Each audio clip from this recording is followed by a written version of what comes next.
Okay, so it's 6 o'clock, so we're gonna get the meeting kicked off.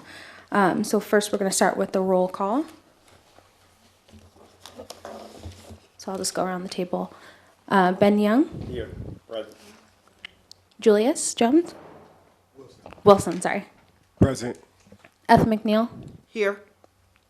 Jim Lingus, Mary Fossey, Here. John Monroe, Here. Kari Kwas, Present. Chris Gray, Present. Simone Tarver, here. So we're gonna not approve our minutes, we're gonna wait. Oh, okay. So I move to approve our minutes in our packet, so we have 2 weeks worth of minutes in the packet. So I move to approve them as they are. I make that motion. Second. Okay. All in favor? Aye. All opposed? Aye. Okay, so we'll approve them as they are in the packet. And then just a reminder, so we're going to be Skyping with Mr. Fairfax, so we're getting that pulled up here shortly. And so as a reminder, please speak into the microphone when asking clarifying questions and not when speaking. Keep the speaker function enabled. If your mic is off, it will act as a speaker so we can all hear Mr. Fairfax more clearly. And so just please be patient and speak slowly into your microphone. And so now we should be connecting with him here shortly.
So while we're waiting, I'll just do a brief overview of the documents that you have in your packets for the people in the audience and then for you guys as well.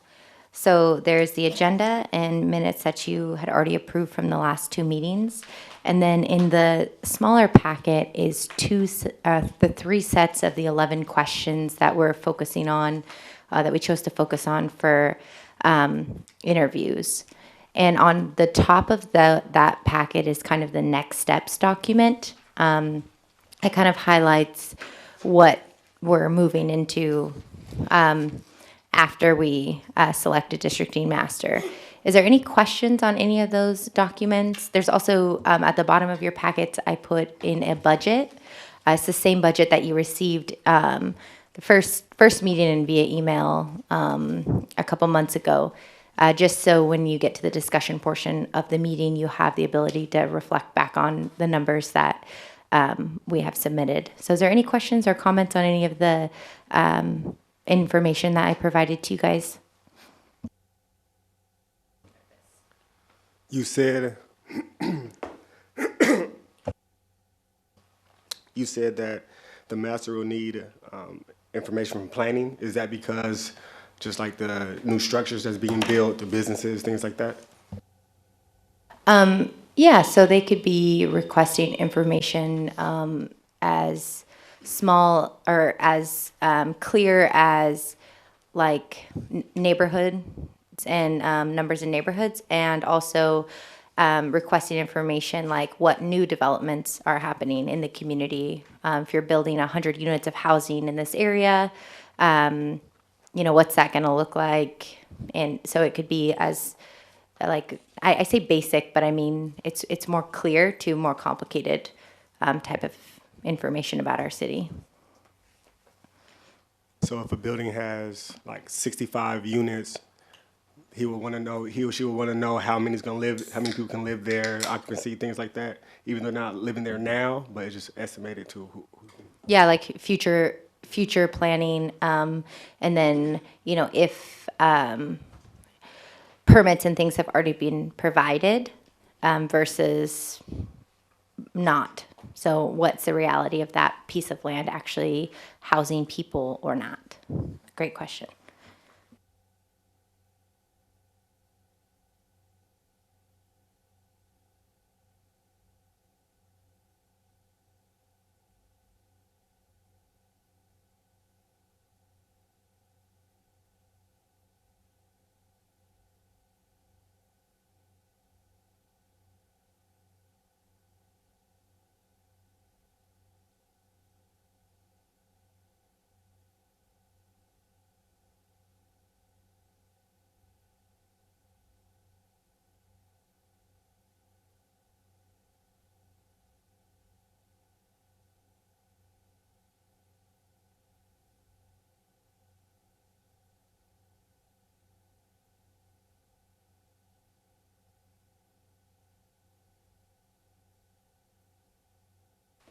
Thank you, Nicole. Welcome, Bob. Hi, I'm Robert.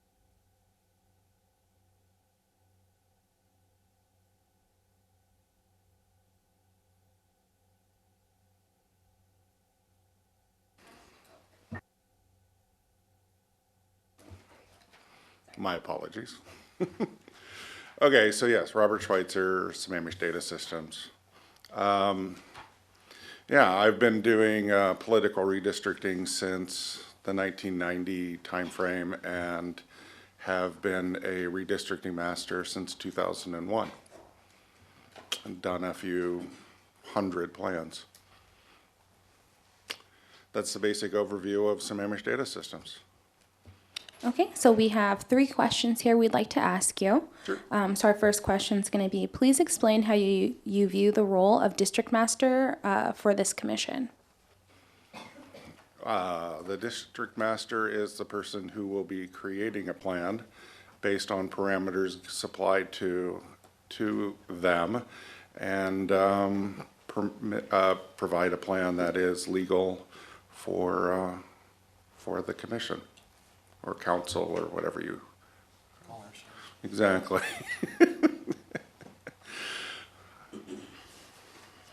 Perfect, alrighty. So question 2, what familiar do you have with shapefiles?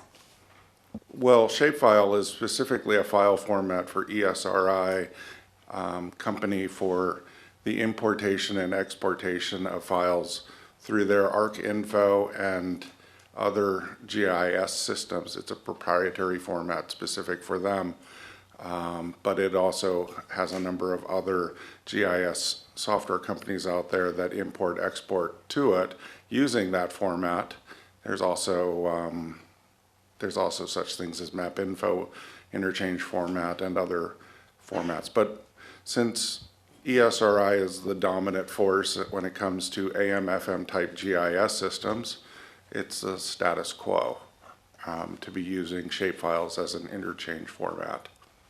But that's all it is. It's just a simple interchange file. Mostly it's a text file, some database files, and other generic information in there. Okay, perfect. So I'd say you're pretty familiar with them then. Well, we're older than ESRI, but we support our little upstarts. Alrighty, so question number 3, what assistance do you expect or need from city staff to support your work?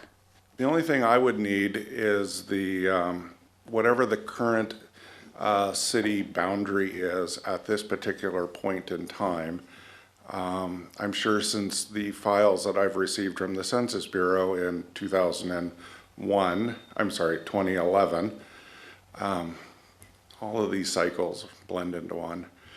I'm sure that there's been some annexations somewhere along the perimeter of the boundary line. So that's all I would need, is to know what is the city that you want me to evaluate in an overall district, and then incorporate that into the census blocks, which are what is used for the purposes of political redistricting. Okay, thank you. So those are our 3 questions we have here. Does anyone have any clarifying questions they'd like to ask Robert? Well, along that last question, I do have a question, Bob. The city has experience and expertise in our community development and public works departments, and an extensive range of GIS mapping, data preparation, and analysis. Do you see their role in providing data collection for your analysis and integration into your draft plans as a kind of alignment of interests where they could support, make sure that you have good data? Do you see that being, would that be helpful? No.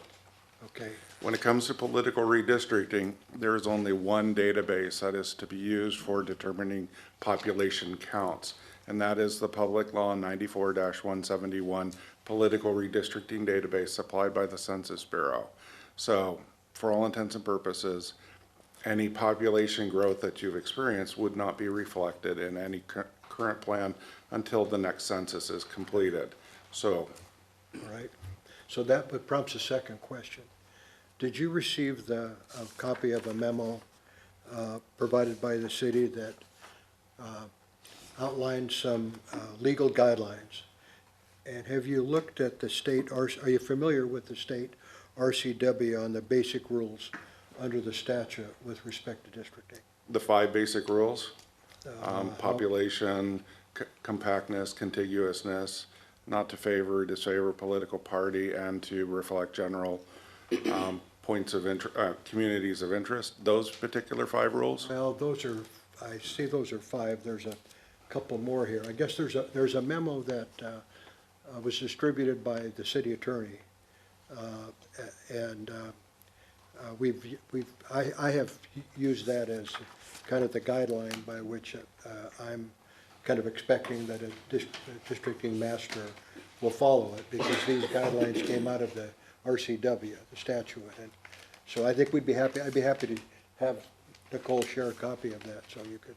So the basic answer to your question is no, I have not seen this memo. Okay. But I am very familiar with the RCWs, and all of my redistricting plans follow in accordance with Through the those. state. Okay, thank you.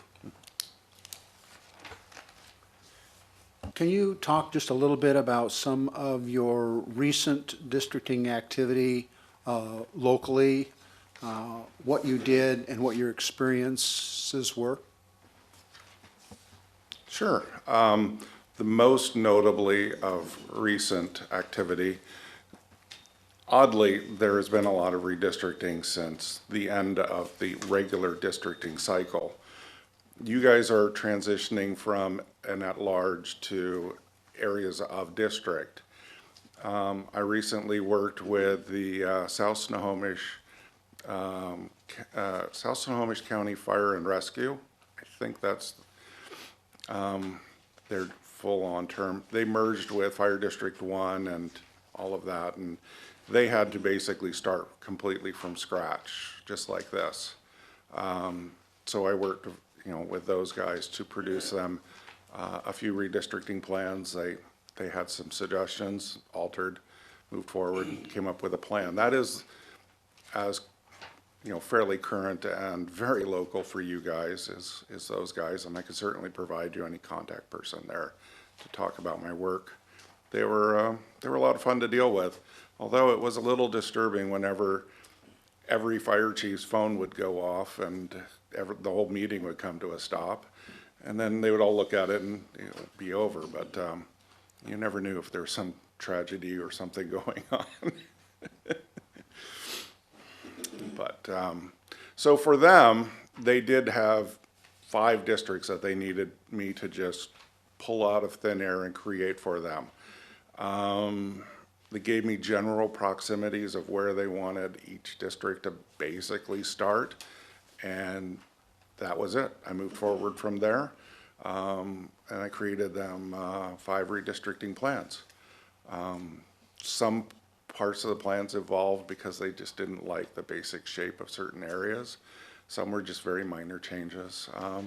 We ended up with a very nice, clean plan. I provided a PDF file, and hopefully you've all been able to view that one.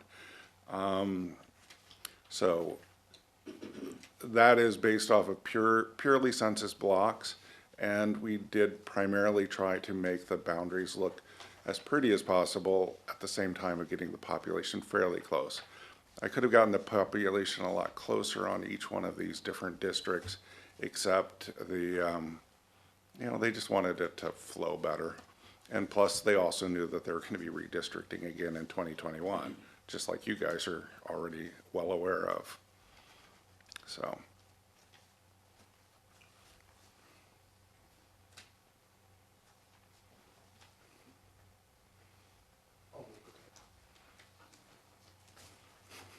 So in the PDF package that you provided, you also had some examples in there from the Port of Everett, that districting activity. I was surprised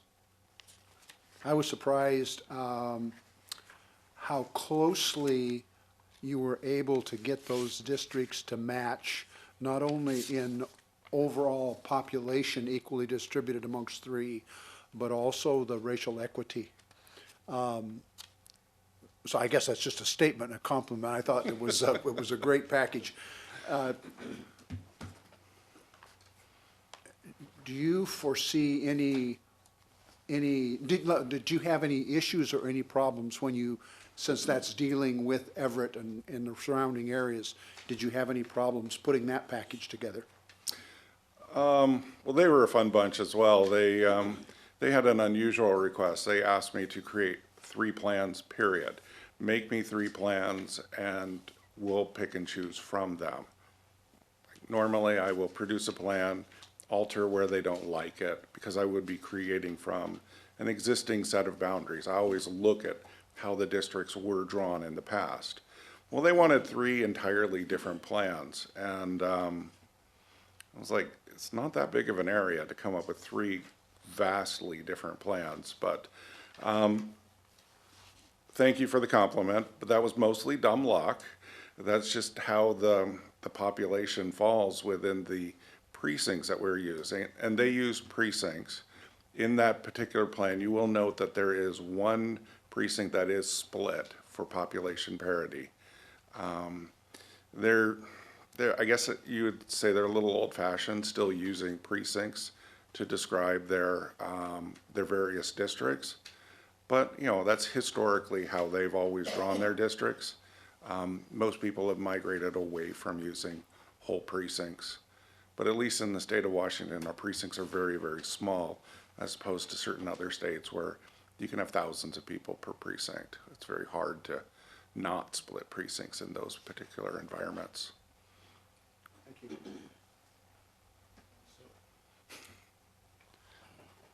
So I did have a question about the same thing, because I looked at, I don't know which plan they adopted, so perhaps you could tell me which plan they adopted, because I'm looking at Plan 3. That is the adopted plan. So, great, then my question is definitely on time. In an area that we're talking about is that 500 votes make a difference, and you have shortchanged area, the 2nd district in that one, or there is a disparity, not you have shortchanged, there's a disparity of about 600 and, I can't really see it, but there's a 2% disparity there. Correct. And that 2% is taking, 1% is coming from one district and 1% is coming from another district. That, especially in the area that you're talking about, because it's the center area that you're talking about, that is one of the challenges that some folks may see as gerrymandering, that in and of itself, because we're talking about a ratio where the Hispanic and non-whites could be, in fact, have a higher percentage of votes because they're coming from District 2. But if you take them away from there, then they've got a lower percentage of votes as opposed, so they don't have any real heavy voice in any of the 3 districts. It's just spread out. So they lose any impact that they could have on any of the 3 districts, especially in District 2 where there is a high percentage of non-whites. I'm not entirely sure what the question was in there. That other is, than- my question is pretty much, is that a problem? Because I see it as a problem, perhaps you don't. Well, there were parameters I was given, and I was given the amount of deviation not to exceed 5%. So I'm more than below their threshold that they had given me to work from. So the percentages, I always go for as low a percentage as possible. In their particular case, they wanted a minimal splitting of whole precincts. And so that is really one of those things that dictate a lot of the direction that I went. So in there, the fact that I own A minimal what? a splitting of precincts. There's only one precinct that is not wholly contained in one district or another. So that was a goal of theirs, and that is a risk that you have using a greater area of population than using, say, whole census blocks, which is a much more finite area of geography.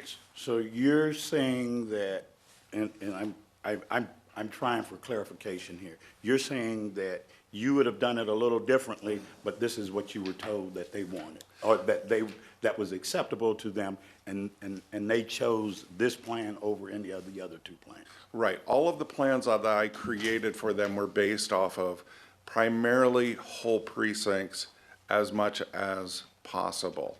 And that is a downside of working from that methodology. When it came to working with the fire district, they didn't care about precincts. They just wanted simple to understand plans.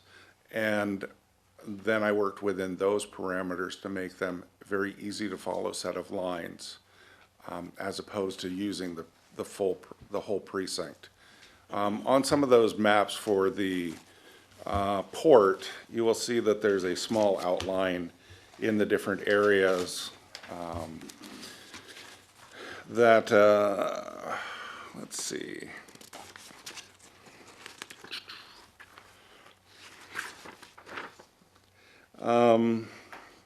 And in your PDF files that you've gotten, you should have more than the ability to zoom in. You'll see that there are, like on this particular map, there are precinct names and a boundary around each of those precincts so that you can see which ones were being fully used. That one, you see the relatively purple-ish lines over top of the streets, those are the precinct boundaries, such as like these lines coming out into the water. It was much easier to see those. So those are the precincts. And if that is a particular interest to you to get the deviations down to a much more finite level, because 2% does matter, and I agree with that, going by whole census blocks would be the way to go, not go at a higher level, such as precincts. Thank you, Robert. So we're just about out of time for this, but if you want to make kind of a wrap-up statement, we've got a couple more minutes. Okay. Yeah, I've been doing redistricting like this for quite a long time. Don't often get to do districting. I'm almost always doing redistricting. So it's kind of fun to be able to create a new plan and see how it evolves over the coming decades. Yeah, it'd be a lot of fun. I do try to keep my plans as legal as possible. It really helps with my track record of the 2 times I have had my plans challenged to have them literally just thrown out of court, being that they're completely and utterly baseless. Because, you know, I try to follow all of the laws to the letter, and I try to guide whatever group that I'm working with to not get involved in any politics. I just have a, go ahead, John. How do you see your, the timeliness and your interaction with this group? Is it mostly via email or visiting us, or how do you see the interaction with this group? Well, I would really not like to drive in rush hour traffic, so I would like to see you guys as little as possible. But I am very timely and will be able to provide to staff emails and PDF files similar to what you're seeing here. Your detailed questions were easy for me to get answers to, so plus it'll save you money. I mean, there's an hourly cost to me driving up here. So don't take it personally. I really don't want to see you that often.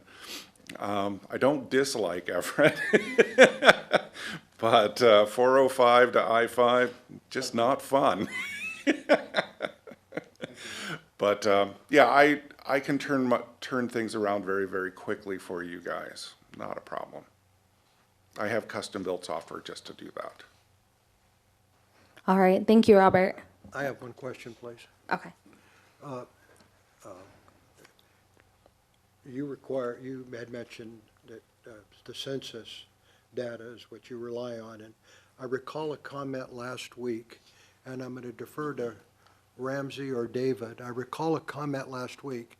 I don't recall exactly what was said, but it was the comment was that our last census, the information, there was a lot of it that there was an error, and that we had to correct some of it. And David, did you make a comment along that? Everett District's It was now district now, yeah, every district's now's plan had errors in it. Okay, it wasn't the census? Okay, No, good, it was thank every you. district's now. Okay. Alrighty, thank you, Robert. You guys have a great day. Thanks a lot. So I'm just gonna do a 2-minute recess to get Mr. Fairfax up and running, and then we'll get started again. So thank you very much, Bob, and feel free to stay if you'd like, or head back, whatever you prefer.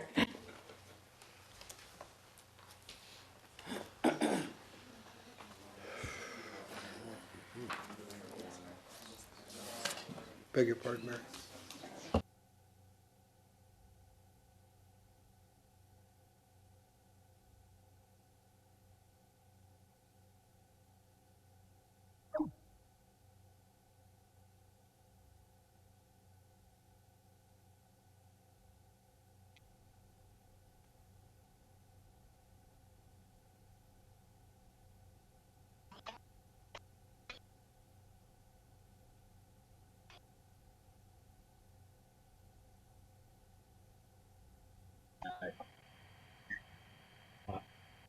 Do you think we ought to, can you hear me better with this, or should I try headphones?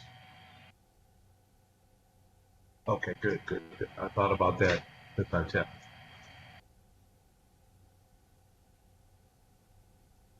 Okay.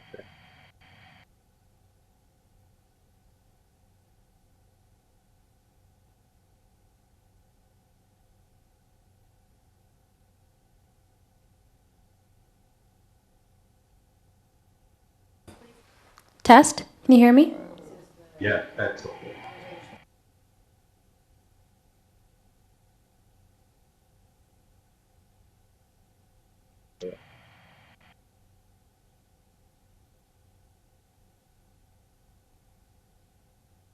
Oh, no problem.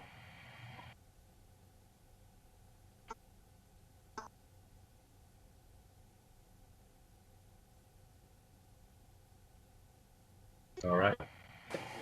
Alrighty, hi, Mr. Fairfax. My name's Simone Tarver, and I'm the chair of this commission. So if you want to introduce yourself and tell us a little bit about yourself, that would be great. Excellent. My name is Anthony Fairfax. I go by Tony Fairfax. I'm glad to be here. Just to give you a little background, I guess, on myself. I began my career as an electrical engineer, graduated from Virginia Tech, go Hokies, and worked for a couple of companies, one Teledyne Inc., a manufacturing division of Teledyne, and then another company, EER Systems and Engineering and Economics Research Systems, as an electrical engineer. Struck out on my own for a couple of years with the Computer Training Center. The timing was wrong, and ended up closing and began consulting. I landed a job at Norfolk State University on their redistricting research project, and this was in '91. I happened to come on, I think the timing was right because that was a critical time for redistricting. You know, prior to that time period in 1980, we were dealing with papers, large maps with crayons and calculators. But in 1990, it took off with the advent of computer technology and GIS. And so after working with on that particular project, I worked through the last 3 decades, the 1990, the 2000 cycles of redistricting. I worked for a variety of different clientele, some notable and some less notable entities. I've drawn probably nearly 1,000 plans at this particular moment in time. A few years ago, I decided to get a master's, and so I got a master's in geospatial information science and technology. Expanded my GIS background when I did so. It opened up a new door of business opportunities as well as knowledge. And over the last several years, I've been able to reach, I've been blessed to reach the level of an expert witness and be able to testify in state and federal court, which leads me to today. All right, thank you. So we have a few questions we're going to ask. So the first question is, please explain how you view the role of district master for this commission. You know, I view myself almost like a tool of you all.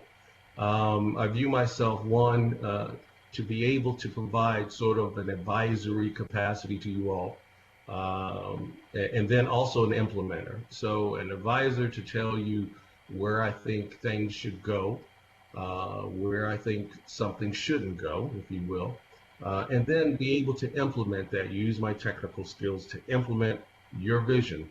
As I said in the document that I sent to you all, you know, this is your plan, this is the city's plan, so it's the commission's and the public's plan. And so my goal is basically to sort of get out of the way and let you achieve your objectives and your vision. Alrighty, thank you. Question number 2 is, what familiarity do you have with shapefiles? Oh, extensive familiar. Shapefiles are really the standard mapping files. You can view shapefiles as being sort of the PDF of mapping files. Pretty much everyone now can open up PDFs, and everyone with a mapping software can open up shapefiles. So I use them all the time. Okay, perfect. And question number 3, what assistance do you expect or need from the city staff to support your work? As I wrote in my response, I'll most likely need neighborhood boundaries if it's available. I'll need precincts, most likely. I'm not sure at this particular moment whether you all follow BTDs along with your precinct lines. I'll have to investigate that. If there's been any expansion of the city, you know, I heard the last gentleman, and he's exactly right. If there's an expansion of the city, we'll need that if you want to incorporate that in. If there's any information pertaining to neighborhoods, subdivisions, any information that can lend itself to communities of interest, which I think will probably be a critical piece in this effort. Okay, perfect. So those are the three questions that we have right here. I'm going to open it up. Does anyone here have any clarifying questions they'd like to ask Mr. Fairfax? And when you do, try and give the camera a little wave so he knows who he's talking to.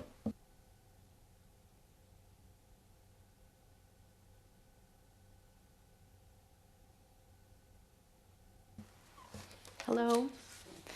Hi. Hi, Tony. So my question for you would be, obviously, we're having you Skype in today, and so my question would be, how do we stay in touch with you? What are the ways that we can reach out to you easily? And I know when we get to the part of the plan where there's community meetings, will you be traveling out for those, and is that of interest to you? Thanks. Yes, yes. Ultimately, you can do but so much via the internet, via telephone, and ultimately you have to do a face-to-face, especially in a public setting like this. But you all will be able to reach out to me. You'll have my cell phone number. You'll have my email. And there's a certain level, I work for a lot of nonprofit organizations, and they have my cell phone number. And there's a trust factor, of course, associated that no one abuses it. But you'll be able to reach out to me because occasionally there may be some minor emergency or something that you have to get done, or information that you need right away. I'm a consultant. I'm an independent consultant. CEO and principal consultant for my company, Census Channel. So this is my life as a consultant. So feel free to reach out using myself. Thank you.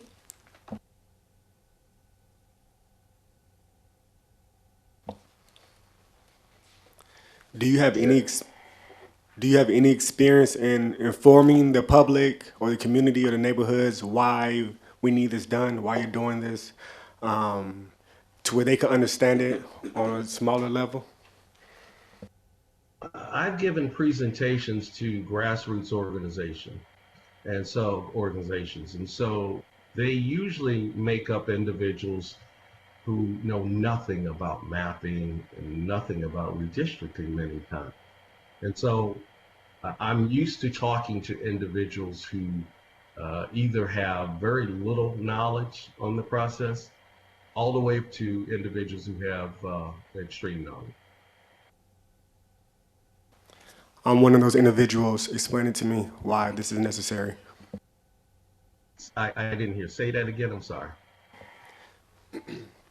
I am one of those individuals who have no understanding of this. I would like you to explain it to me. I would like to grasp it, wrap my brain around it. I would like to know it almost as well as you do, if you know how to do that. Right. Now, let's not get carried away. You may not know it as much as I do, but you'll know it as much as I do within a few years. And if you're talking about redistricting and why it's necessary really because it's a critical piece to our political representation. And most individuals don't realize how important redistricting is. Most individuals don't realize that the shape and the contour of the districts actually can choose a particular individual or legislator, or not allow you to choose a particular legislator or individual. And so it's important to actually make sure that these districts are fair and represent the city as best as you can. And it's not going to be perfect, but you still want something that's fair, and that's why you say fair, not perfect, but fair.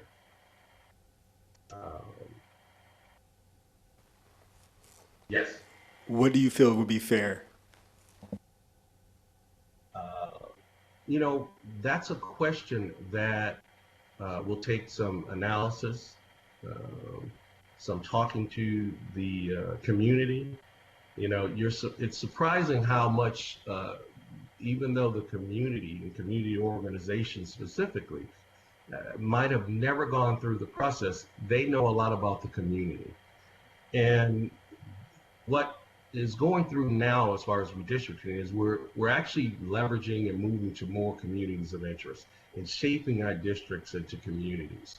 And so I think listening to those organizations and understanding it will be critical. It's impossible for me to right now say what's perfect for you all right at this particular moment. But you all are unique, and so you have to discuss this with organizations, discuss what they think are areas that should be together and why they should be together, and then begin to craft a plan to implement that.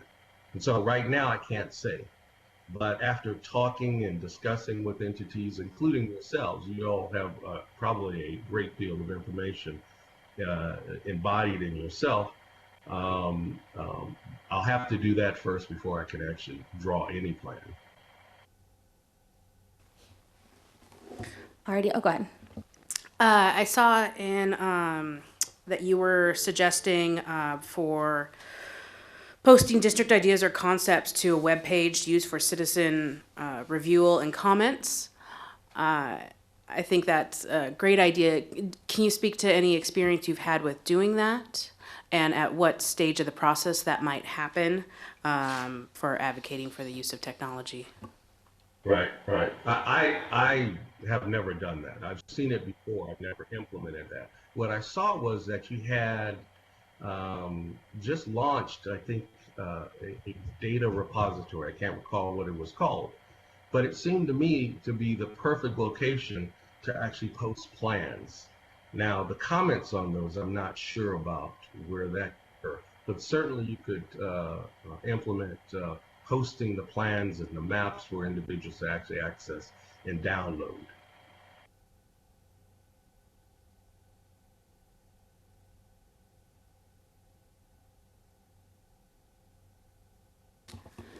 At what stage of the process would you prefer that to be in?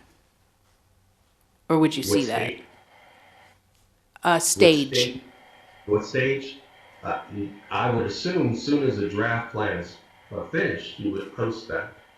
And so whenever we finish with a draft plan, we would post that to that particular repository and alert individuals that it's actually posted.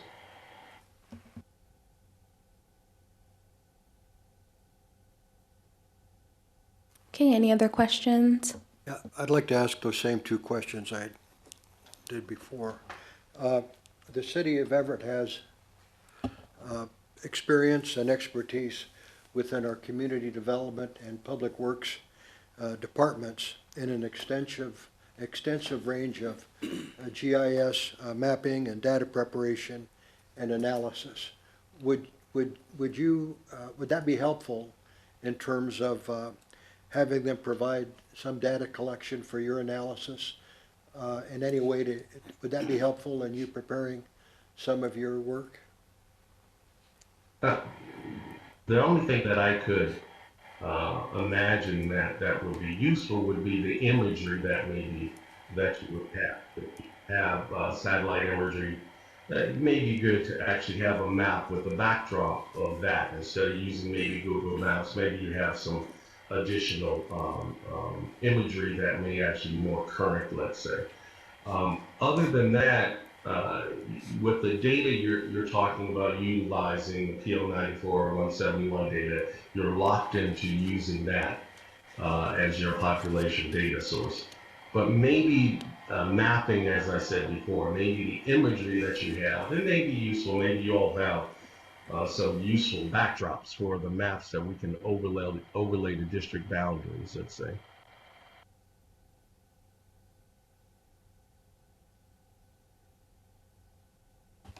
Did I hear you mention PL 94?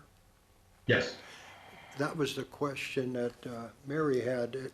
There was a comment about PL 94, and how does that, we have an RCW in our state and the statute that lays out the kind of the rules of the road using the census and what's in the statute, what they look for. How does that, what is PL 94, and how does that align with our RCWs in the state of Washington that deals with districting.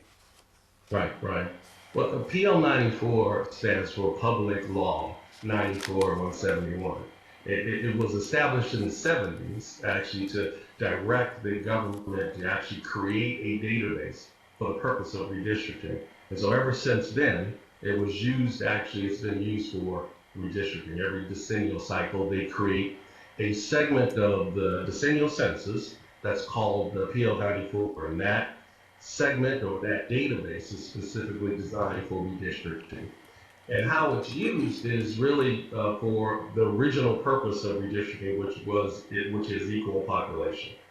And so the purpose of the major purpose that you would use it for would be to ensure that populations are equally portioned together within a certain what they call deviation range, is 10% or plus or minus 5, or sometimes redistricting commissions establish guidelines that may be a little stringent or less, a little stringent. You can't go less stringent, let's say, with that.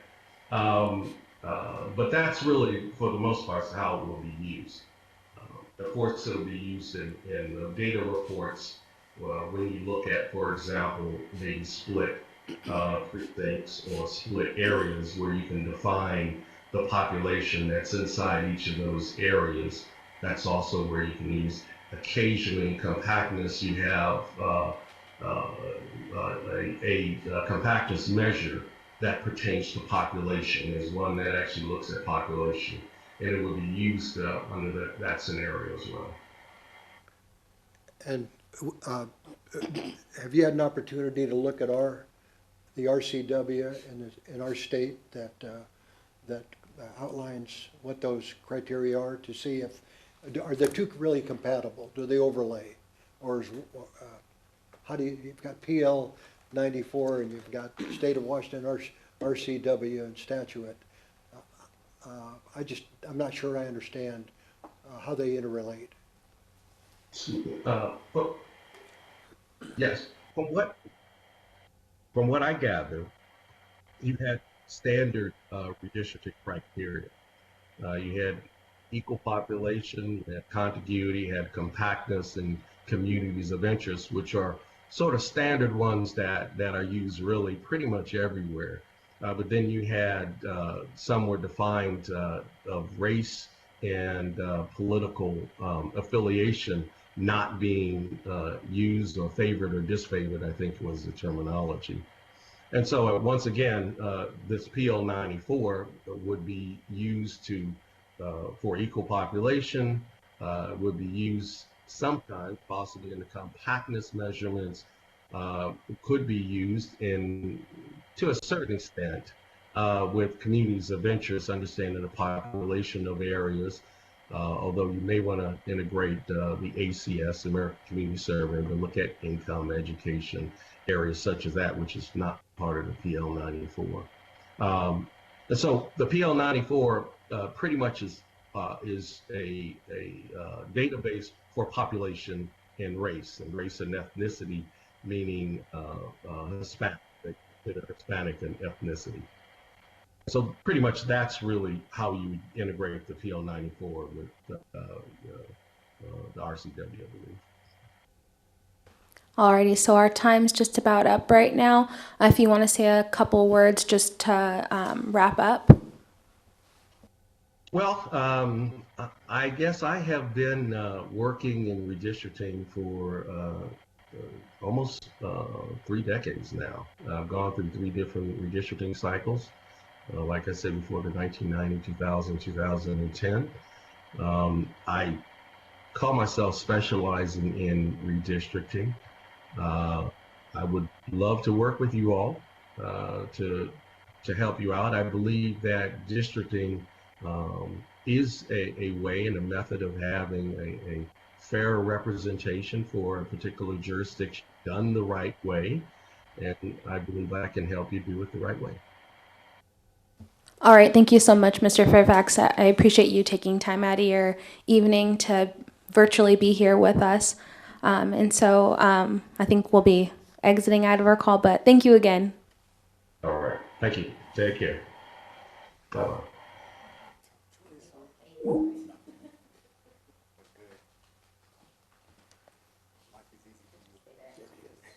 Yeah, I'll stay.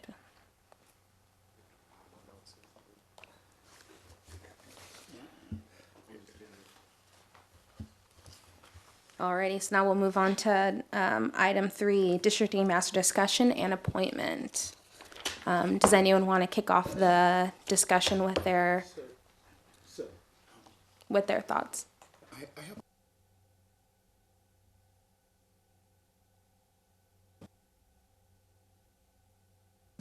I have a question here, because none of the other candidates are available or able to be here for the discussion on the district.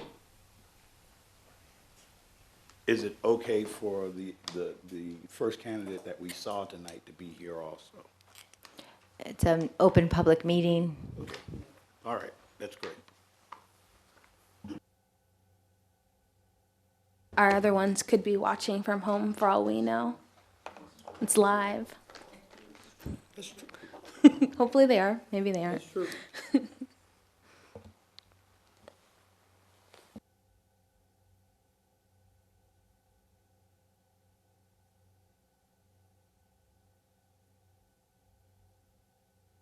Is there anyone who's leaning specifically towards particularly one candidate that stood out to them? I think that might be a great way to start the conversation.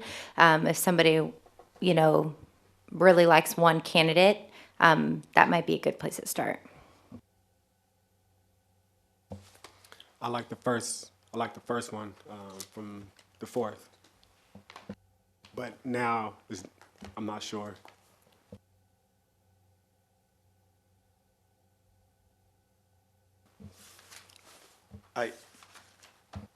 Go ahead. I'll defer to you. I think that's a great way to kind of narrow it down. My preferences would be one of the two that spoke this evening. I think both of them spoke with clarity, with detail, experience, background knowledge. I wasn't quite that comfortable with our one speaker on the 4th. I myself am in agreement. I do weigh number 2, Tony, more than Sammamish, and it's only because of the pointed question that I was asking. One of the things is that, and this is probably the same reason why I'm somewhat reluctant about the first candidate 2 weeks ago, is that allowing that influence from the government entities that already exist in the form of School education.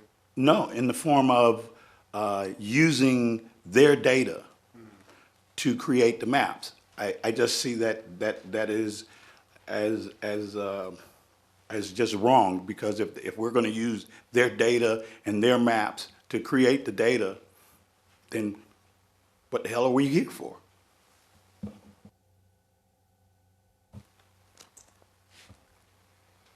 You can take that a lot of different ways, Ben, because there's a map out there already. Why would you use that map? And it's a thing where I don't think it's fair to say what you're saying there, because of the simple fact, anybody else can come in with their data and you would accept it. So what's the difference? How do you define the difference?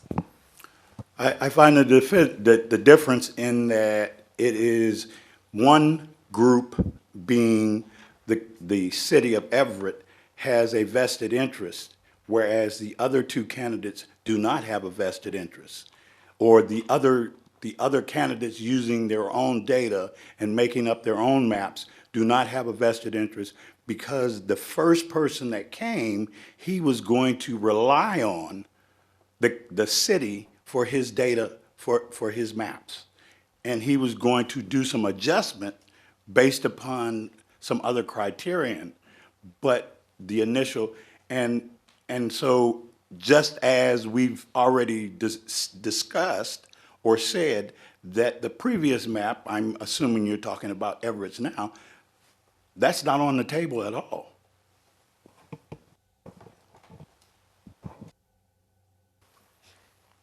If I remember correctly, whoever does the mapping, the city's gonna make sure that's done correctly and everything's smoothing out anyways.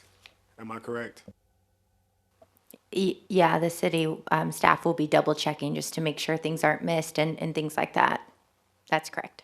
While I can certainly appreciate that, and I do agree with that, I do agree with the city checking the data that comes in, but not being the creator of the data and then being the verifier of the data.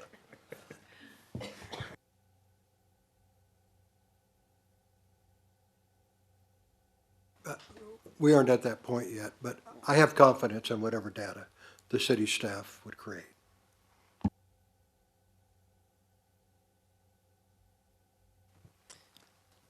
I'll ask a question on a reservation with Tony in particular. Is there any conversation or opinions on the challenges of distance, whether he would have to travel out for all these meetings? Sounds like he'd be willing to. It might be, I don't know that expense is our number one criteria, but is that a concern for anyone else? I don't know if it's a concern, but I like being able to reach across the table and touch somebody. And that's a little difficult when they're back on the East Coast and the 3-hour time difference. So yeah, it bothers me a little bit. I mean, even though Bob is now gone, even though Bob doesn't like the drive up here, at least we know that he can, and if necessary, you know, he'd get up here. I wouldn't think that was that's not a determinant factor in my mind. It's just one of those, oh yeah, and but. To that point, I would add, I would like to use our money for the community rather than flying someone here or there. So I guess echo that a little bit. Of the two candidates this evening, they both seem to have a lot of experience, which was great. But in many ways, I would defer to Bob because he lives locally. He's familiar with Everett. He can get here. We can have a conversation. I don't think that Tony probably meant the cell phone as any kind of way that we're all calling him or something like that, because I want it to be very transparent. I want those conversations to be here. But for the technical difficulty and challenge of it, I would prefer to have someone local. If we're going to spend the money, we can spend the money for Bob, for example, to get here in 2 hours, or even TJ from Bellingham or Whatcom County to come down and make that money go farther and have either more meetings if need be as time allows. So yeah, it's a concern for me. If money were the priority, I'd go with TJ, because his price point is volunteering. But in speaking to our two candidates tonight, despite the distance, I felt like Mr. Fairfax had a little bit more of a comprehensive approach outlined, especially in his written materials, than Bob did. And I feel like he would be more open to community input and push for that more than the impression I got from Bob from in person and in writing. I think more to that point, it seemed like of our three candidates, Mr. Fairfax was the most energetic and seemed the most interested in it. And having worked with quite a few consultants in my time, having a consultant that's like excited and passionate about the work makes such a big difference between that and having someone who's kind of you're twisting their arm to do the work. And it just seemed like Mr. Fairfax was really excited and really wanted to do this project. Kind of along those lines, my other concern, I feel like I I feel like all three of them could do the job. I have reservations in different ways about each of them, but I think, Bob, my reservation there was more along the written answers, and that was more the full text, which I don't think we get the printout of. So if any of you read that email, I felt like throughout the course of his responses, there seemed to be, he seemed to have a preference to be isolated and not really interact with this group, and I'm not sure how that translated into the community so much. I really wanted to ask that question, but we ran out of time, so maybe I read into that wrong, but did anyone else get that sense? My sense was that I think that he would do an outstanding job, technically, but people-wise, no. He presented himself, because I definitely, sometimes I think that I actually lean in that direction, but I definitely believe that he is definitely a by-the-books person, a very no-nonsense guy, and that he's going to give you exactly what you pay for. Exactly what you pay for, nothing more, nothing less. Speaking of Bob. Yes. Yes, and we're meaning that he's not going to, well, meaning that he's going to give you exactly what you pay for. Just for the notes for clarification, if we could move to using first names for all of the candidates, that would just make it a lot easier as we track the conversation. Tony, TJ, and Bob, and they've all referred to themselves with their first name, so I think it's appropriate to do that. We all know this is important. That's one thing we agree on. We've spent 30 minutes with each candidate. That's the amount of time we've spent. So how do we know how or what anyone is going to do, or, you know, who's more enthusiastic than anybody else? I thought the fellow Bob tonight was pretty enthusiastic and a good communicator, and the gentleman following, Tony, the same way. Tony was, but let's face it, we've spent 30 minutes, and this is an important decision. So let's be thoughtful about how we tackle this. And if we don't make a decision tonight, we default, and it goes to the city council. And that's the other option, is it can go to the city council, and the city council can make a decision, and they can pick the district master. And I have confidence that they would, if they said to the city attorney's office, help us select a district master and a plan that we can assure will meet our expectations in terms of developing 5 districts, and go back and recommend it to our committee, I think that they would do, I believe they would, in earnest, do a good job to try and come up with the right plan for our consideration. So that's another alternative, you know, if we don't make a decision this evening. But Now, I want to thought- just clarify, Jim is very correct, except we technically have until the 24th. And so we gave ourselves until the evening of today, but you do have until the 24th, and whatever that looks like for the commission, we have until that day to make a decision. Just wanted to clarify the date. And one point I would make, someone made a comment that Bob has done work here in the city, and that meant something when he said he had done the work for the Port of Everett. And I did read his material on, I didn't understand it all looking at the mapping, because I don't know South County like that. But he did appear to do a pretty thoughtful and put together good product for the Port of Everett. I think the other thing that I appreciated with Bob was the discussion that he and Mr. Young had when Mr. Young asked him about the disparity of 1%, 2% on those 2 districts. And I thought he did a very, very good job. We may not have liked his answer, but I thought he did a very good job of explaining why he had to do it that way.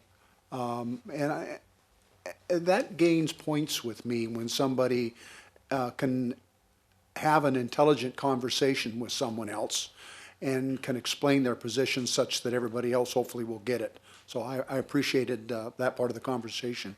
And it gained Bob just a couple more points. It sounds to me like we're down to the 2, Bob and Tony. is what we're looking at, and the first candidate we're not interested in. Does it sound that way? Yeah, let's do a field vote just to see where we're all at. All in favor of TJ, raise your hand. Okay. All in favor of Bob, raise your hand. And all in favor of Tony, raise your hand. Yeah. So, I mean, I feel that TJ is the only one that actually put time into the city. He drove around the neighborhoods. He walked around. He was trying to feel what is it missing. What's the problem with Everett? No one's done that. Bob lives however far away he lives or whatnot. He could have came and done the same. And I know they're different individuals, but I like that. I like that he went over and beyond. He did extra, even though it wasn't required of himself, even though he may not get picked or anything like that. So I like that. That's, to me, that's putting your actions ahead of your words, me personally.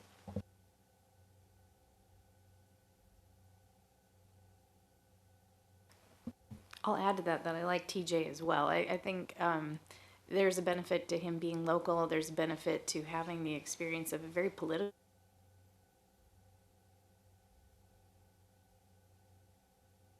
No, Okay. It's not. Try again. There we go.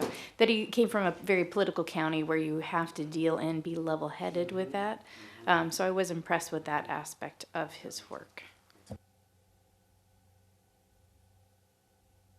He's also able to, never mind, you said it all. He's able to work with different types of people, different personalities, and still come to one common agreement.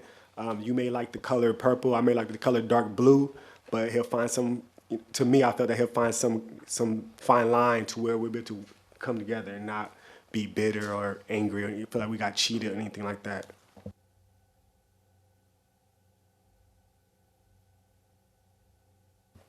I will echo what John said, though, about Bob, that I really do like to see an interaction between a challenging discussion and see how that plays out, too. I actually like that he said it would be fun to do a districting map instead of a redistricting map, to have the fresh data and work with the numbers. And it wasn't, to Ben's question relating to that 2%, that was other different aspects of it coming in that were affecting his ability to do that, maybe, so I don't know.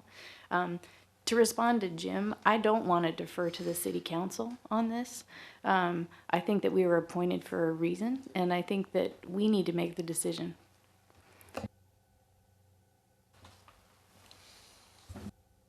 That I said that's what happens if we don't make a decision.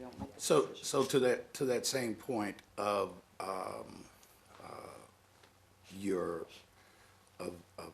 I think it was TJ that you were talking about. It is one of the reasons that, the only reason, and it really is the only reason that I did not choose TJ is because he wants to defer to the city. And that when I start talking about 1 or 2%, and I look at just the recent elections, that makes a heck of a lot of difference, especially when you're talking about less than 35,000 people in each district. And when you taking away 500 from one district and 500 from another district, that's a heck of a lot of voting. That's a heck of a lot of voting, especially because there were only 3 districts that he was drawing up. And it was right in that one area that they have very little representation from the beginning. So that was, now, while he may not have had, there may have been some other things that he didn't have control over in the making of that. I'm not sure for this body right here, we are going to make some decisions, but because we're a hodgepodge of groups that don't really have a vested interest in any one particular area, maybe one particular area, but not one particular district. and it was the communication level of Tony that seemed, he was pretty plain spoken to me. But at the same time, he seemed to be a very technical person. And that meant a lot to me, because I know that when you're dealing with technology sometimes, I don't really care about it. I just want to know, am I going to be able to get channel 7 when I hit the button that says channel 7? And if you can explain that to me, that's great. And I thought that Tony did a great job of that. And that's where. Well, with respect to the 2%, can't we, as part of our guidelines, make it clear to whoever we select what our guidelines, what our expectations are, and address an issue like that so that it is not an issue? Dave, That's up to us. David, can you speak to that? Okay. Well, I mean, if you're looking at Bob's actual written responses, my concern was that he was saying that the PL 94-171 only has racial data and population counts. He doesn't look at any other data while doing this. And he said that. And my concern with that is that Tony seemed much more flexible when it comes to community input on guiding those lines. And since this was something that was voted for by the communities in Everett, I don't think it's as black and white as Bob might make it. Do you guys understand what I mean? You're kind of restating my concern was. It seems like he's not necessarily willing to work with the opinions and questions that this group, or input that this group might have, as well as the community. And I might have read that wrong, but it sounds like you're kind of saying the same thing. Do you recall from his application, was he willing to attend those meetings in particular? His answer to that question was that the less interaction he had with the council, referring to the commission, then the less likelihood there would be for gerrymandering or mistakes. So his stance was to not participate in meetings in the community unless we specifically asked him to show up, but his stance is to recommend that he did not do that. I also got the impression that he might have misunderstood who he was working for. I think he mentioned city council at least once. He in his very first answer, if you remember, he called you guys the council and then said, or whatever you call yourselves. So he's clear that the council is the commission. That was I think the first question that Simone had asked. That was his response. So it seems like we kind of are kind of bouncing between the three. And something that I'm kind of hearing is that there is interest in all three, but it seemed like people like that TJ and Bob were both local, but we had some reservations about Bob in terms of his ability to do any of the community outreach piece of this. Something that just popped into my head is, what about a situation where we retain TJ as our districting master, but then have Tony for our GIS? That kind of goes along with having someone who's local, someone who, having someone other than the city doing our GIS work. It kind of, the main concerns I'm hearing that kind of would answer that. I would say the same situation with Bob, but I did read in his thing he wouldn't want to work underneath anyone, I believe. He would want to be the person, or I might be getting him and Tony's notes mixed up, but. You're not mixed up. That's Okay. correct. And as for your guidelines that you wrote for the commission, when you took a field vote, Julius, who was the only one who stood out, had the opportunity to state his case. So if nobody jumped on board with that, within the rules that you submitted, you can move on with the two candidates that you have. So you could consider doing another field vote and move on, or you could have the conversation about combining two, but you're well within the guidelines to do either one of those things. I'd like to say that, you know, as we talk about the two candidates, I keep hearing the things about Tony and Bob and the TJ. But here's the thing, you have to remember that when people are interviewing with you, they're going to say exactly what you want to hear. And when they actually get into the position to do the work, you might get really surprised at what they do and what they don't do. So, you know, although Tony may have spoken very well to what you wanted to hear, you have to really look at things. So when he actually has to do it, is he really going to do what you want? We'd have that same concern of all three. So we just have to go off of the information we're being provided, the written information they provided, and what they've said to us. Otherwise, it's just us using our best judgment. So let's see. It seemed like there were, oh, go ahead. Just to what you had said a second ago, and then I'll have to clarify who would be on top. But if the concern, and I agree, is that the city's providing information and then they're the verifier, it would be good to separate those two. So if Tony was the GIS person, yeah, and TJ was the districting master and working through the community aspect of all that and local, we're looking at the data because his concern was the data, right? He didn't have the ability to do that. So if somebody else was providing that, you get kind of two experts within it. We're still working with TJ. I mean, it's an interest. I like the concept a lot, I guess is what I'm saying, because it keeps the set of information being separate from one another, and then you still have a person that's workable with and close by. So anyway, interesting thoughts, Simone.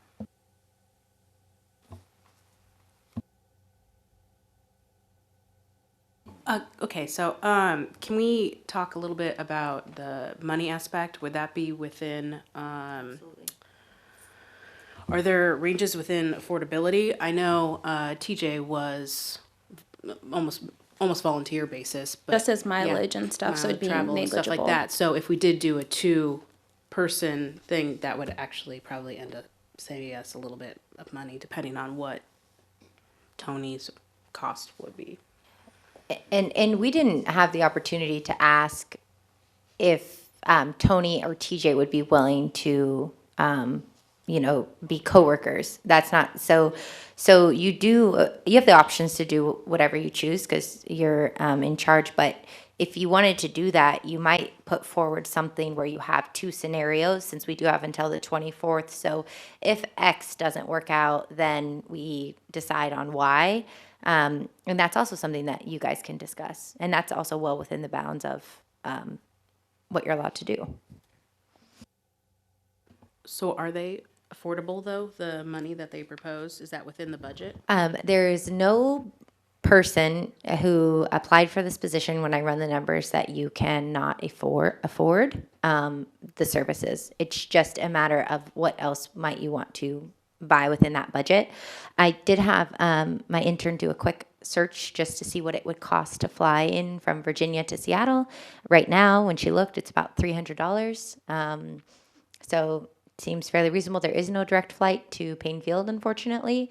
But, flights change, costs change. But today, for this conversation, flights look like they're about $300. So that's something that you can kind of keep in your mind as well.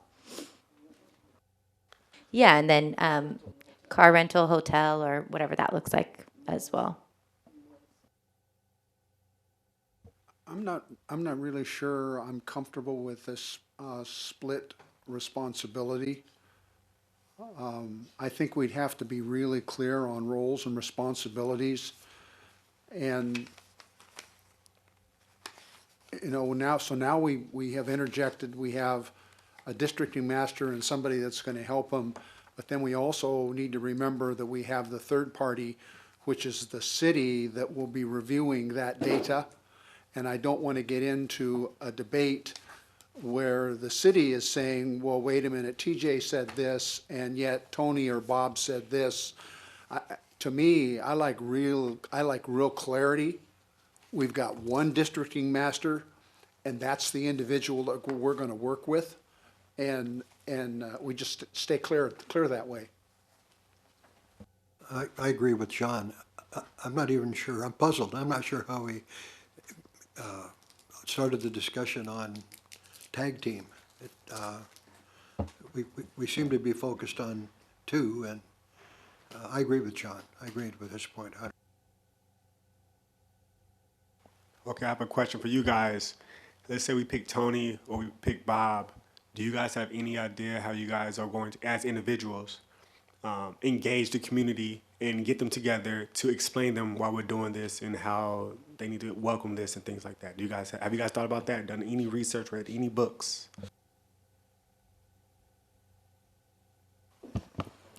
Is your position that TJ would do a better job of explaining it to the community, or is your position just whoever we choose, have we thought about how they're going to explain it to the community?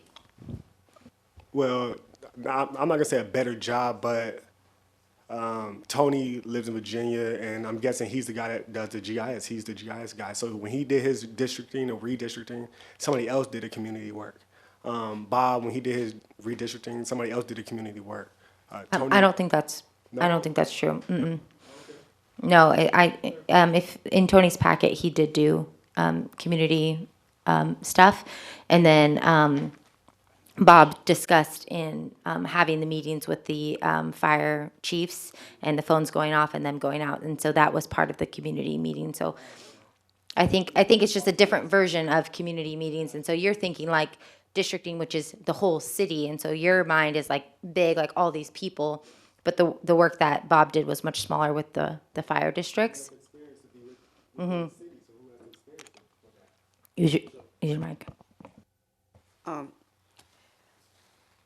keep hearing, Bob's not willing to do this or do that. But remember, when you hire someone to work for you, you give them a job to do, and you expect them to do that job. The responsibilities that you give them, you expect them to fulfill. So if Bob is chosen and we want Bob to intermingle with the things that we want him to do, he's got to do that, or else he's going to say he can or cannot do it. So that's the thing. We hire people and you give them a job to do.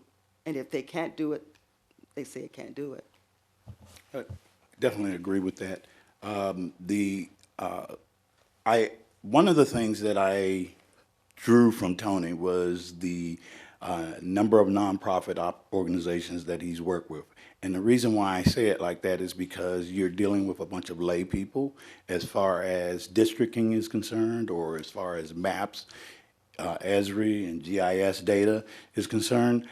And I thought that was a great thing, because you're going to I work with a number of nonprofits. I actually am on 2 different nonprofits, and we don't usually get a consensus amongst ourselves. So I know that nonprofits can be a very cantankerous or contentious bunch. And if he's able to successfully navigate that, that's a great thing. Whereas Bob, along those same lines, he liked to work with people that were very exact and very precise and would have direct answers to him. And that's one of the challenges that I have, especially when we get around talking to the community about certain things. Because, well, especially when we get to the community talking about certain things and having the community input. I just felt that Tony and TJ, for that matter, seemed to want to work with the community more, and they were more comfortable working with the community more. Not that I would prefer to drag this out, but I'd written down December 15th. Did I get that wrong for our deadline? November 24th.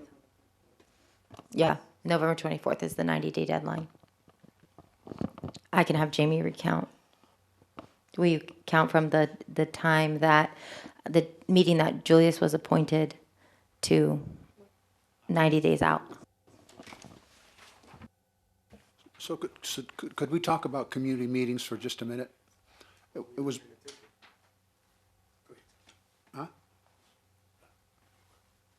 It was my understanding that the master, based on the requirements that we provided would would draw up a map, if you would. And he would work with us to make sure we were all comfortable with that map, satisfying all the requirements that we felt were necessary and that we had transmitted to him. And then, once we had that map where we were comfortable with it, then we needed to hold 6 community meetings. And so, am I right so far? Then are you expecting either Bob or TJ or Tony to come to all 6 of those meetings? No, but I think that at some point that there is, the community input may be where we have to feed information back to Bob and Tony or TJ. And it just seemed to me that TJ and Tony are more open to that type of information because they're not, the community is not a subject matter expert. Whereas, so if Bob was talking to another map expert or someone from, for that matter, from the department, from Everett, the city of Everett's GIS department, he would be very comfortable with that because he would say something and definitely speak on their level because that's how they communicate. You know, propeller heads all fly the same beanie cap. But then, whereas Tony, I'm saying Tony and TJ would be very open and listen to what others have to say, even though they may not have a clue as to what he's talking about. But Tony and TJ would be able to interpret what the community is saying and put it into the mapping terms that adjust the mapping according to the demands of the community. So where does that interaction? Use your mic. Where does that interaction between the community and the districting master, So where and when does that take place? Not the districting master now. We're taking these draft maps to the community because the community we have to make sure that the community is signing off on them as well as we're signing off on them. Because it's not signed off until we say it's signed off. To clarify, the 24th is correct. We have until November 24th. I just had Jamie recount the 90 days. And just to clarify what you said, Ben, for the people at home and people in the audience and for people at the table, you sign off on that map, and you have the opportunity to provide community input. You have to show the community the map at those 6 meetings, 1 in each proposed district and 1 meeting at large. And whether or not you choose to accept community input into the map, like you can listen, and then if you choose to accept community input or not is up to the body. And so I just wanted to clarify on those points to make sure that the process was clear. Thank you. And thank you for that clarification, but it still lends to exactly what I was saying, that I think someone else voiced this evening that we're here because the community demanded that we be here. So let's listen to the community that demanded that we be here. So John, I'd like to respond to your question. Seems to me like we need to have the districting master at every one of these public meetings. And I'll tell you why. Can't you see us in front of 70 people presenting some kind of a plan? And someone's going to have to explain it. And there's going to be questions from the audience. And when the questions come, we're going to look around the table at each other in terms of who's going to answer this. I'm not a districting master. I'm not sure that I can talk about the mechanics of what the districting master used to put a plan together. So I think the districting master needs to be there to explain to people why they've drawn this plan. What's the rationale? What are the legal issues? Why you can't do something that somebody from the audience says, gee, I think we should be doing this, and have our expert there representing this plan. Because otherwise, when we're trying to sit in a room, trying to answer 70 folks and 15 questions, Carrie, who's gonna be moxie enough to be able to manage that? Number two, I just don't know how we can draw conclusions tonight about certain people when we've only met them for 30 minutes. And we're talking about this person is going to be better at this and this person is going to be better than that. It just doesn't work for me because that's just a personal observation. Thank you. That's how interviews go, though, is that we're supposed to be drawing, first impressions, and that's exactly what the audience would get at these community meetings. And frankly, I would feel more comfortable having Bob on Skype there or not Bob, but Tony on Skype there than having Bob there in person, who sounded like he really didn't want to drive up through the traffic in the first place. And if we're going through these actual packets of what they wrote out, Tony actually has a comprehensive plan of how he'd like to actually implement this.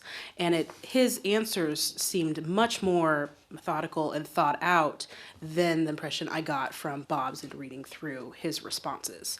So I am still leaning towards Tony in all aspects.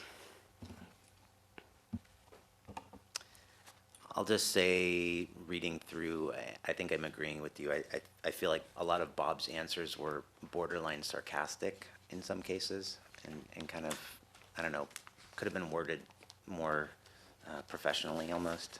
I think it's an important question whether we want the person to be at these meetings.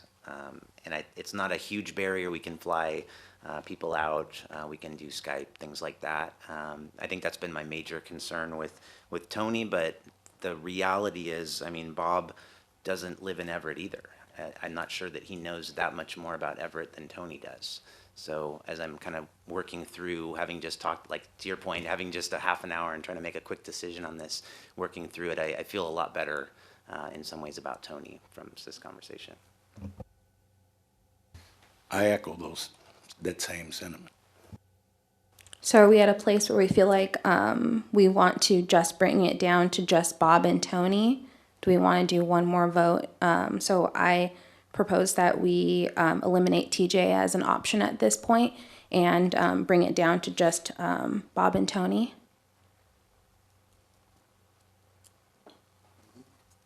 Okay, do I have to do a vote or anything? If you want to do a field vote, then you don't need to make a motion or anything like that, just to move forward with the conversation. If you want to really close that out and not allow it to come back up in the conversation, then you'll have to make a motion. Let's close it out. So I move to remove TJ as an option and just focus on Bob and Tony. Can I get a second? I agree with that motion. I make that motion. Second. Okay, all in favor, say aye. All opposed? Okay, so for now, we're just our conversation is closed on TJ, and it'll just be focused on Bob and Tony. So does anyone have anything they want to add, or are we ready to vote? Alrighty, all those in favor of Bob, please raise your hand. All those in favor of Tony, please raise your hand. Alrighty, so it looks like Tony's got it. If we're ready to close discussion, I'm fine to close discussion. I said at the very beginning that I could live with either of them. I think, to me, my real strong point with Bob is the fact that he does know Everett. He's done the port. But, you guys are right about some of the other strong points with Tony. So, I think either of them could do the job, and I'm comfortable with either one. I make a motion that we close the voting at this point. seconded. Okay, all those in favor, raise your hand. All those opposed? Alrighty, so it looks like we've got Tony as our districting master. I'm really appreciative of everyone in this conversation. I feel like we were really efficient in getting this figured out. And I'm really happy that even though we kind of all started out on different pages, we were able to kind of wrap it up, all agreeing that all three of them were very, very qualified. All three of them. Can we please do a motion with the votes recorded? So just because it's an official and we're going to spend money on it, just so it's very clear. Okay. Thank you, David. I appreciate that. So who will negotiate the agreement, the contract with Tony and put that together? Is that going to be done? I think that there's something else that's being asked of us right now before you ask that question. Okay, so I have to do a motion just saying that Tony's going to be our districting master? Mm-hmm. Okay, so I move for Tony Fairfax to be appointed as our, or hired as our districting master for this commission. And then I'm just going to go around. Just, so I or... Excuse me, point of order. Oh. I think that's inconsistent with the rules that we agreed upon at the very beginning, unless we're going to change the rules. You're correct. I just want to make it very clear because we're going to start negotiating a contract and spend money. I think unanimous would cover it. Okay. If your guys are comfortable with that, then I will not object. That's your choice. Yeah, I think I don't think anyone's opposed at this point. We're all going to support the person that we selected, which is Tony. I thought that the motion was, are we ready to close on any further voting and discussion for the selection of them? Because we had already agreed that Tony was going to be the master by that, and we were just closing it out, period. I thought that was all, that we were all in agreement there, because we know we weren't all in agreement with whether or not Tony or Bob should be the master. We're all in agreement that we're closing out on that portion of it. To clarify what Nicole's asking for, and maybe what David is pointing, for the city, do we need to go around and say, I support, or are we good? Because if she does the motion, we good. I believe because you're an independent commission, you have the ability to decide that you don't want to do that. It was just recommended, so. Alrighty, so it looks like we don't really have anything else. I don't know if we want to do you have any staff comments? Yeah, Jim had a question about the negotiation of the contract and what that was going to look like. And so I would like to call Ramsey just to talk a little bit about what the moving into the contract is going to look like and how we move forward with that. So now that Tony is selected, what are next steps for creating a contract? Do we draft and bring it back to the commission and then they approve that contract to move forward with amendments or none? Honestly, I'll have to ask Tim because I do not know on a personal service contract like this. It's out of normal, so I'll have to get back to you on that. So because this is just because I'm on the microphone, just because this is an unusual contract, we're going to need to ask the assistant city attorney. Is that correct? And then I can send out an email, but please do not reply because that would be a meeting. I'll send out an email and explain what next steps are. And so I guess the question is, do we have a meeting on December 5th so that we can move forward with the contract before the end of the year? Or do you want to do that starting in the new year? Great question, Jim. Thank you. So I think we had December 2nd held. Oh, yeah. 2nd, sorry. I was like, that's a Thursday? December 2nd? Mm-hmm. So I guess we can put it to a vote if we want to have a December meeting. So all those in favor of meeting on December 2nd and intending to get the contract, I guess, finalized at that point, raise your hand. What are our options? So meeting on December 2nd or waiting and meeting on January 6th? You could meet anytime. Or I guess we could pick any another. Monday We in could pick another December is open. I mean, you have more flexibility than just that date. That's just what we talked about at the last meeting. So we'd put holds on December 2nd and January 6th. They're on our agenda. So now we just need to decide, do we want to vote? Do we want to meet on December 2nd, or do we want to meet on January 6th? Or the third option is we can pick another Monday in December, but To understand what the contract, it would be a contract meeting to discuss the contract that. Well, our legal, I assume, and this is, I'm making assumptions, our legal team will have recommendations into what a contract will look like, maybe in partnership with our purchasing department, I'm not sure. And then you will probably need to look at that before we give that to Tony, to sign and agree upon a scope of work. And that is total making an assumption. That is a guess, a shot in the dark. I think we had discussed at a prior meeting the importance of keeping the momentum going and having any conversations as early as possible, and especially if he had questions for us, for him to be working through December. That was, I think, the reason we were considering that meeting. So I'd suggest we at least do a placeholder meeting, and we can cancel it if he doesn't have any questions. If we don't have any questions based on the email that we see as the contract, we could take that approach. You could do December 9th as well.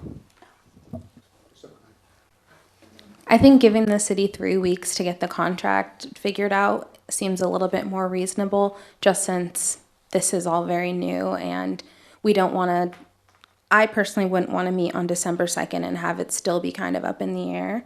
I think December 9th would be fine.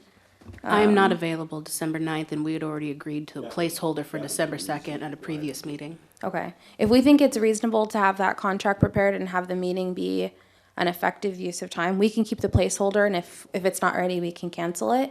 But then that would push it out until January 6th, because those next few weeks get close to the holidays. He's thinking. Ramsey, do you think 2 weeks is enough to at least provide a draft contract, or does that seem unreasonable this time of year? Do you have an opinion?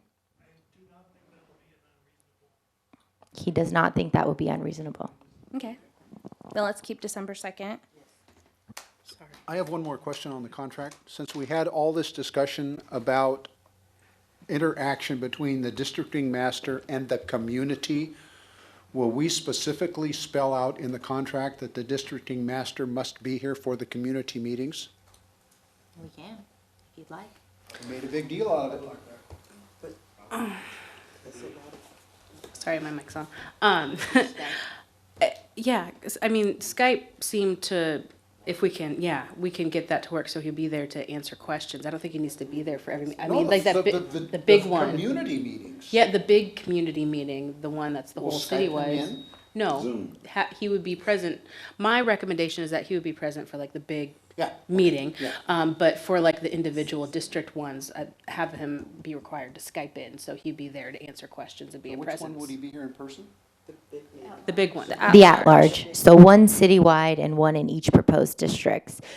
And you also have the opportunity or ability to have more community meetings or 2 citywide community meetings. If you so choose, that you can as well. So it's up to you what you want to require him to be at and what meetings you want to have in addition to those 6. I think we should ask him also how often he wants to come. Maybe he may want to come to the West Coast all the time, so it may not be a big issue or anything like that. That was not a joke, but I'm glad you guys are amused. But so we should just ask him his train of thought. John, I wasn't sure what direction you were heading. I'm never sure. I believe that this gentleman should be at all of our public meetings with the community. The big meeting at the end and all of the district meetings as well. We said it was important to the interface with the community and explain the position. Yeah.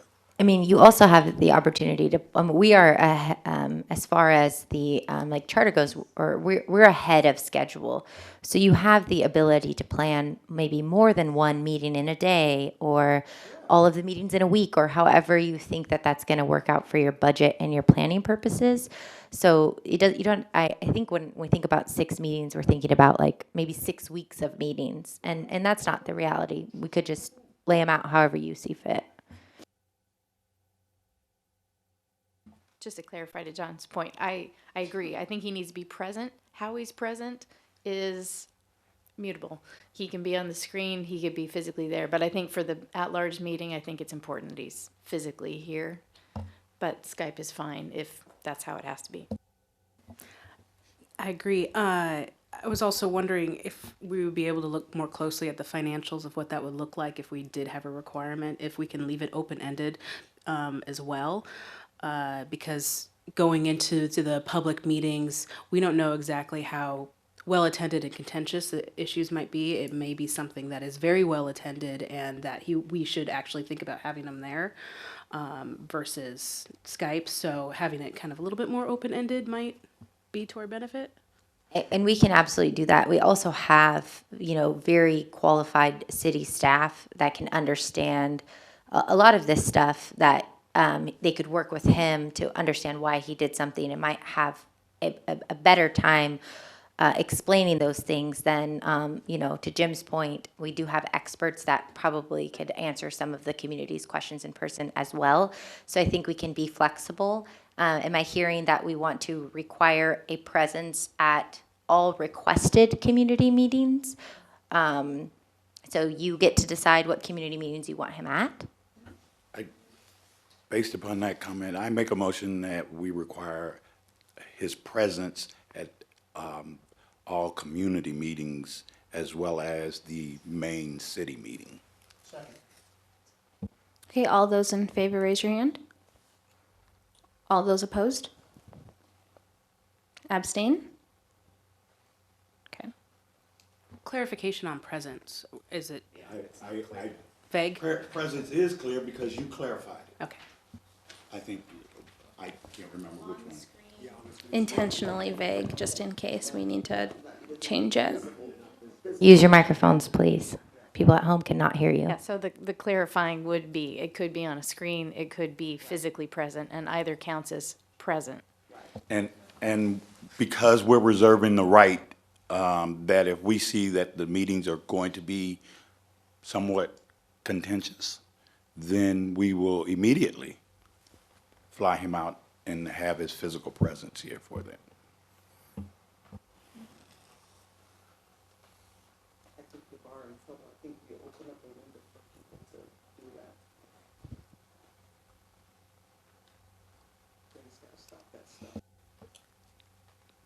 There's no further activity. I would move that we adjourn. Seconded. All right, all those in favor, raise your hand. No, we're not done?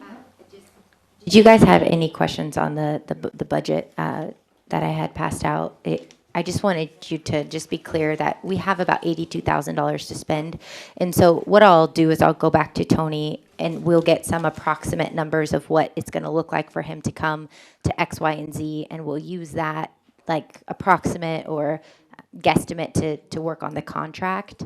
And would you guys, to your point at the previous meeting, would you like me to email you those, or would you like to be CC'd on those conversations back and forth between Tony and I? And if that's so, you cannot reply.